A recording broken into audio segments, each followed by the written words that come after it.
What is up guys, Murnash here, back with another how to Quake video, and this one might just be the most important or the most essential because today we're going to be talking all about heavy decks, which is the playstyle you're going to want to use most of the time when you're playing Quake. Okay, so I decided I'm going to do some Act 6 Chapter 4 and basically just show you how to heavy decks, and I'm going to try to keep it as simple as I can. And even though these opponents do have Spite, I just want to talk about more just how to deal with opponents who are stun immune first of all, then I'll go back to regular heavy decks. So yeah, first of all we have this Spider-Gwen who does have Spite and stun immunity, and I don't want to talk too much about how to bypass Spite, but basically Quake, whenever she holds a heavy, she applies concussion, and it also increases her charges on her Earthquake scale.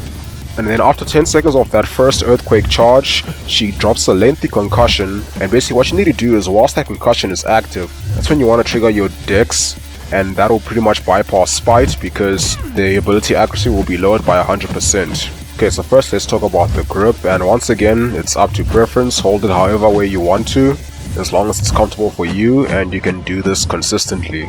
Okay, so now what you want to do is when you're going into doing heavy decks, you basically want to hold the heavy. Whether you're using your index finger or your thumb, you basically just want to use your right hand to hold the heavy. So as soon as Quake evades, that's when you want to lift your finger off the screen and then you dash back or you dex with the left hand. But the key thing is to make sure that you don't have two fingers on the screen at the same time. It's kind of like a seesaw effect, so when you first let go of your right hand, that's when you can actually dex on your left hand. Because basically when you try to dex whilst you're still holding the heavy, it will register as a double input, which means Quake will not actually dex and she can actually get hit that way. And the same thing goes for when you're trying to reapply your heavy. If you're not finished dexing and you try to hold the heavy, then she won't hold the heavy, she'll kind of just stand there and you'll get hit. So the key thing is to make sure that you don't have more than one finger on the screen at the same time, and you just want to keep on alternating between dexing and heavy. And once again, it really just helps to know the opponent's combos, particularly how they end their combos. So their second medium attack or their fourth light attack, if they were to end a combo with a light. So if they throw a 5-hit combo, what you want to do ideally is you want to evade the first hit with the heavy, and then you're going to dex the second hit, evade the third hit, dex the fourth hit, and then evade the fifth hit. Then you'll repeat. So it's heavy, dex, heavy, dex, heavy, repeat. Now if they throw a 4-hit combo, then it's just heavy, dex, and then you go back to the heavy on the next combo. If it's a 3-hit combo, this is where it gets a little bit more interesting, because the thing about a 3-hit combo is it's kind of like in the middle, so it's a little bit more trickier to actually get the timing right. So basically you would heavy the first hit, dex the second hit, and then heavy the third hit. But then after that third hit, it's not always easy to stop yourself from doing another dex just because of instinct, and also it's just generally safer because a 3-hit combo is kind of like in the middle. So what you see me often do is I actually dex nothing when they do a 3-hit combo, and basically if you're quick enough you can still manage to reapply the heavy before the next attack, before they start the next combo. And this also might depend on how familiar you are with the opponent's animations and how quick they throw them, because against certain champs I won't always throw that unnecessary light attack. I'll actually just stop myself, and then sometimes I'll like hold block for a split second, but otherwise I'll pretty much just dex nothing, and then they'll throw the next hit, which is the first hit of the new combo, and then I'll just heavy that and then carry on with the cycle. So remember, heavy dex, heavy dex, heavy, heavy dex, heavy dex, heavy. That's typically what you want to do for a 5-hit combo. And like I said, 4-hit combo, heavy dex, 3-hit combo is heavy dex, heavy, but you can still do heavy dex, where you dex nothing, then you just heavy at the start of the new combo. And then a 2-hit combo, they'll pretty much just end the combo almost instantly. You'll notice they'll just do 2 medium attacks, like a double medium, which is actually easier to identify than a 3-hit or 4-hit combo. So there's just heavy dex, and then repeat. So yeah, that's typically what you want to do. So yeah, like I said earlier, these champs do have Spite, and I don't want to talk too much about how to bypass Spite with Quake, because there are a few ways to deal with Spite using Quake, so I actually want to make a separate video for that, and then I'll go more into depth. But basically what I'm doing here is I try to avoid dexing before I get the concussion, because that will lower her ability accuracy, which will allow Quake to bypass Spite. So when I Dex whilst Concussion is active, there won't be any Power Flood, and then I have the Precision buff, which means I can't trigger Spite anymore, as long as I don't lose that buff and Dex again. But yeah, I just want to talk about stun immune quaking, and then I'll go into regular quaking against champs who can be stunned. And after the 5th hit, you can still Dex nothing and then heavy the next hit of the combo, although I don't recommend this. It can get you caught against champs with certain animations, especially if you're not fast enough, so you kind of just want to practice that motion. You can actually practice this without even playing the game. Just hold your hands out and just practice heavy Dex, heavy Dex, heavy. And that's just another way you can practice, because it does take a bit of time to build that muscle memory if you're new to quaking. Also, I know in the heavy only video I said that I wouldn't recommend learning this before you actually get good at heavy Dex, and usually people will learn heavy parry before they move on to heavy Dex, you know, because heavy parry is a lot easier, but you can actually learn heavy Dex before you master heavy parry. So you don't have to know every hit in their combo, you just need to know how they sort of end their combos. And even if you don't, you can still get away with messy quaking, or basically where you're just doing a bunch of extra dexes and you're not quaking optimally, but you can still get away with that if you're doing it fast enough. So you do just sort of need to count in your head how many hits they do, because when they do a 5-hit combo, that's when you know that you're gonna do 2 heavies in a row for the last hit of the combo and then the next hit of the new combo.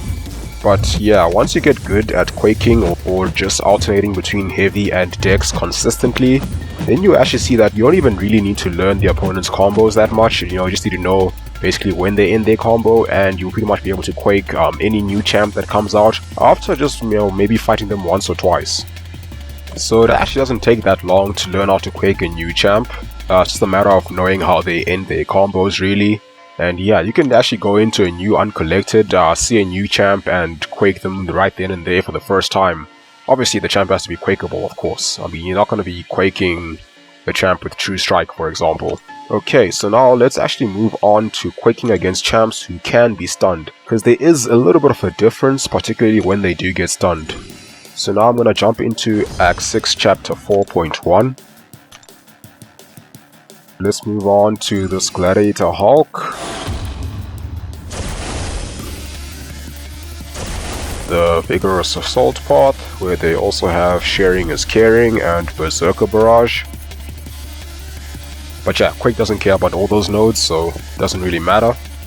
And so basically just heavy Dex or heavy dash back until you're in a corner, and then once you're in a corner you keep on alternating between your heavy and your Dex, and then when they get stunned, when you get that long concussion debuff from the Aftershock, you'll notice that Quake can actually auto-evade all basic attacks. So you can actually just leave your device and Quake will carry on evading until that concussion expires. But I prefer actually just carry on quaking as if you don't have the concussion, because when you actually stop quaking and try to get back into it, that can sort of just mess up your rhythm and you're more likely to get hit.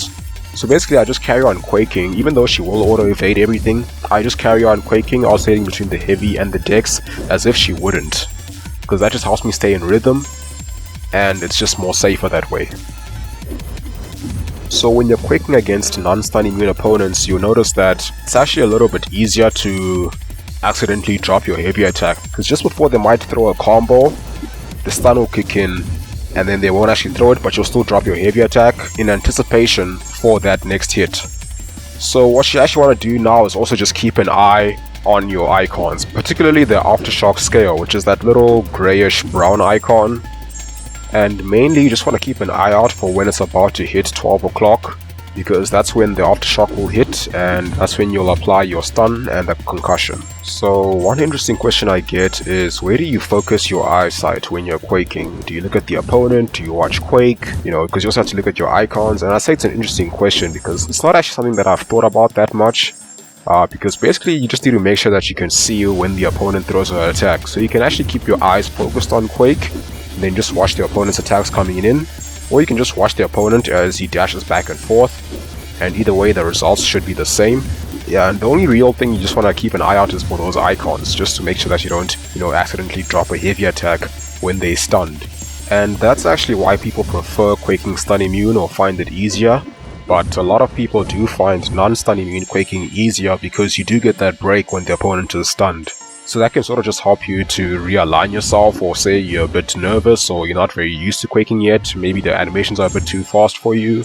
And this is more so the case if you're new to heavy decks, because it does give you a break to sort of realign yourself. And say you also get clipped while quaking, that stun can actually save you from taking a combo. And once again, I do find that playing with sound helps, because it just gives you a little bit more to go off of, instead of just watching the screen the whole time. And I feel like when I play with sound, I don't have to focus as much. And also, even though I can do these fights perfectly fine without sound, I just feel more confident going into the fight when I have sound. Like, for example, I can actually take a glance off of the screen and not have to worry about getting hit, because I can still hear when the opponent's gonna throw that next attack. So yeah, this is critical. You have to make sure that you're not gonna have more than one finger on the screen at a time, and just be alternating as quickly as you can.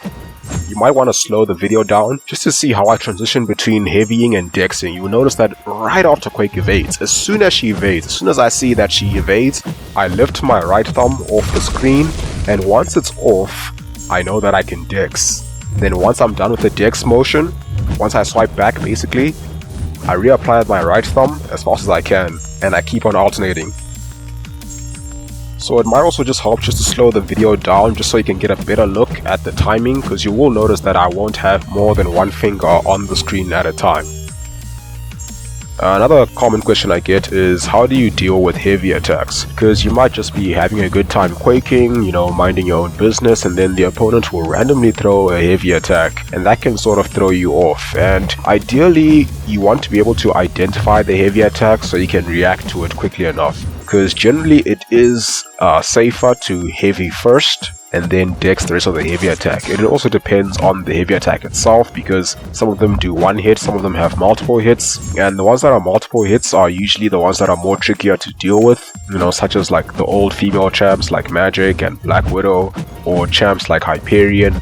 But generally speaking, if you can throw a heavy first, you usually are safe, because then you can dex, and even if it's a very long heavy animation, then you actually want to heavy again. And some heavy attacks, they give you enough time to do a double heavy, which can also make it a little bit safer, because an evade does have a slightly larger reach or window than a dex. That's why you can evade any special in the game, but you can't dex every special in the game. So ideally, it's generally safer to heavy first, because the evade has a wider window of hits not actually hitting you. And generally speaking, the opponents won't throw heavy attacks. It's rare, but it can happen. But if you are fast enough with your quaking, alternating between the heavy and the dex, and you don't hold block for too long, the opponent is a lot less likely to throw a heavy attack. Okay, now I want to talk about champs whose animations have slightly different range or cadence, particularly when they throw that medium attack. So let's take a look at Dr. Doom, and what you notice about Doom is that when you actually evade his medium attack at the start of the fight, you notice that he does actually push you a little bit further, or actually I'm not sure if he pushes you further or he actually just slightly retreats himself, but basically the point is it allows you to just throw another heavy attack without actually needing to dash back first. So you will notice that after Doom throws his medium attack, he actually can't reach you with the light attack. He needs to dash forward once again to hit you. So basically with Quake you can actually just hold heavy, which will allow you to evade, and then go back to holding heavy again. So you notice it's just evade, evade, evade until you're actually in a corner, because at that point you run out of space, and that's when you actually need to start dexing. It's not really a big deal, it's just a small pro tip, because it does allow you to hold your heavy for a little bit longer, and the more you hold your heavy, the more your aftershock scale goes up, and then the more damage you do. And also, if you don't like playing in the corners so much, it's also just something that you can use to mitigate some of that time you spend in there. And there's a couple of champs who do have medium attacks like this. Off the top of my head, I can think of Doom, Electro, Cyclops, Man-Thing, Longshot, Havoc, Sunspot, maybe? I'm not too sure about that one. He might also. Sentinel, oh, and Quake herself. So yeah, there might be a few others that I missed out, but those are typically the ones that I often see in Alliance War where I can actually do this to. So I dueled this Doom, and so the first time I was just using heavy only until I was in a corner. The second time I was still dexing or dashing back, because there actually was no dex to trigger because it's just so far away. But yeah, like I said, it's not really a big deal, it's just a small tip. And like I said in my previous video, I like to start the fight by holding heavy, So basically my right thumb is already on the screen while the champs are running towards each other. And once again, you don't actually have to do this unless you're quaking domino. It's just something that I prefer doing because I want to be holding the heavy as much as I can. And also you just need to be aware that you might need to dash back right after the fight starts when they throw that first hit. So now for the last clip, I decided to try Quake against the selective time stream path in Act 6 chapter 4.5, and this is basically a never-ending fight with Quake because you can't actually bypass that node. So yeah, this was kind of just me messing around, seeing what it's like to play Quake whilst holding your device in multiple different ways. So typically I do like to hold the device in both my hands and play with my thumbs, but yeah, you can just do whatever feels comfortable for you. So I did try playing with my index fingers, putting my device down. I did try actually alternating between having one finger with an index and the other one with a thumb. Then I switched those. And I also just tried a couple of other grips as well. But yeah, as you can see, they all work just fine. It's more about the actual user. I don't want to say there's a best grip because you can make any of these work. It's really just up to you. But yeah, that's going to be it for this video. I hope you guys found it useful, and feel free to share, like and subscribe for more. So I might just do a heavy parry video as well, just to be a bit more well-rounded, because that one shouldn't take too long. Definitely a lot simpler than heavy decks. But after that, the next couple of videos will be branching off of heavy decks, because like I said earlier, this is the method that you're going to be using the most, or that you want to be using the most when playing with Quake. So I'm going to be throwing in a lot more tips and tricks and some more advanced techniques on how to get through certain fights or nodes or interactions using Quake and heavy decks. And please feel free to leave a comment if you have any questions or if there's something in particular you want me to talk about, because I feel like heavy decks is such a broad topic and I feel like I might have missed a few things, because I might think something is obvious but that might not be the case for some people because we don't all have the same level of knowledge and experience. So as always, thank you for watching, have a wonderful day, and I'll see you soon.